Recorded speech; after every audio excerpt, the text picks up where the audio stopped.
non vede Venezia, non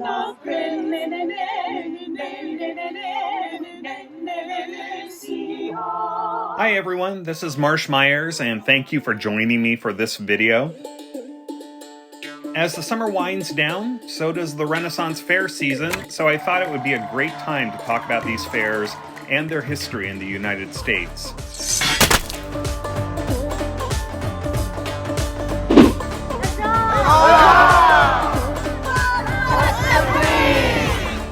I've been going to Renaissance fairs since I was a kid.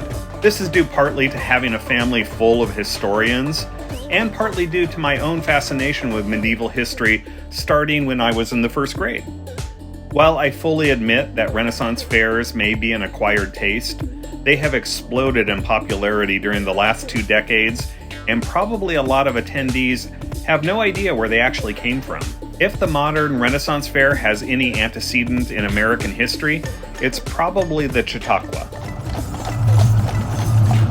Starting in the 1890s, Americans were experiencing a great period of prosperity and innovation, what Mark Twain called the Gilded Age.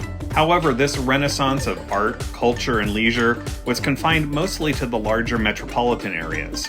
Yet the more rural parts of the country were hungry for the same. And the Chautauqua filled this need. Typically an outdoor gathering, Chautauquas offered educational and cultural opportunities for Americans living in more isolated areas. Like circuses or carnivals, they often traveled a circuit between small townships. And when the Chautauqua came to town, it brought the entire community together. Because they grew out of Methodist retreats, Chautauquas often featured religious sermons, but also included secular lectures and demonstrations on art, literature, theater, politics, science, and nature. Theatrical performances were particularly popular, and showcased the work of great playwrights, with William Shakespeare being a clear favorite. In my neck of the woods, our best-known Chautauqua site was in Ashland, Oregon. Established in 1892, the Southern Oregon Chautauqua Association hosted a fair that lasted as long as 10 days and produced all kinds of activities and performances in what is today Lithia Park.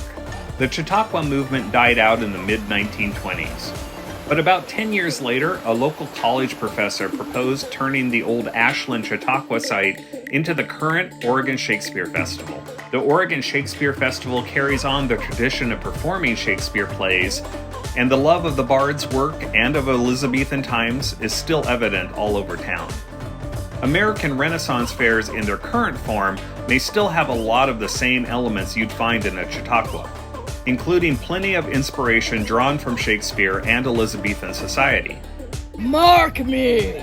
My hour has almost come, when I to sulphur ascend tormenting flames. Shalt thou revenge when thou shalt hear? Yet these fairs are relatively new.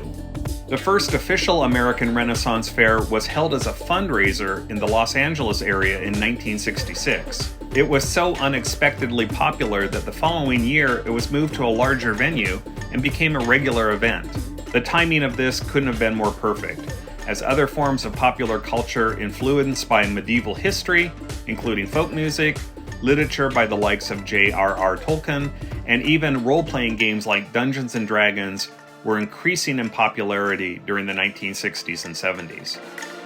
By the 1980s, Renaissance fairs were popping up all over the country.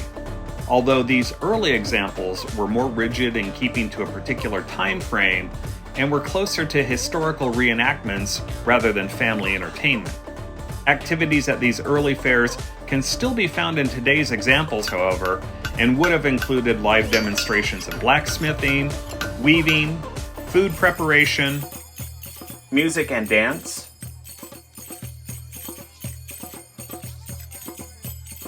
and of course, combat techniques. The joust is easily one of the modern fair's more popular and elaborate spectator activities, displaying all the chivalry and pageantry you might expect. As time went on and Ren fairs became more mainstream, a lot of liberties were taken in terms of the time periods being represented.